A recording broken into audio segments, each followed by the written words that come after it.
we discussed how to advance our shared goal of the complete denuclearization of the Korean Peninsula and finding lasting peace there. We condemn the DPRK's recent ballistic missile launches and its unlawful nuclear and ballistic programs, which are clear violations of UN Security Council resolutions. And we continue to work to find ways to hold the DPRK accountable. The international community, we aligned our recognition on. I want to underscore, we have no hostile intent toward the DPRK. We remain open to dialogue without preconditions if Pyongyang chooses that path. For Secretary Blinken, what do you... I spoke by phone last night with Russian Foreign Minister Lavrov, where I raised our serious concerns that Moscow may be considering launching a military attack against Ukraine in the coming days. I made clear, as President Biden did today in his conversation with President Putin, that a diplomatic path to resolving this crisis, a crisis created by the unprovoked massing of Russian forces all around Ukraine, that diplomatic path remains open.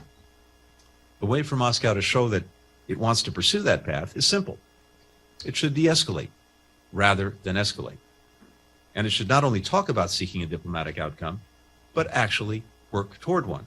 Talking about the possibility of lifting its Foreign Minister Lavrov said that Russians are working on a response to the paper that we sent to Moscow more than 2 weeks ago, proposing concrete areas for discussion. It remains to be seen if they'll follow through on that, but if they do, we'll be ready to engage together with our allies and partners.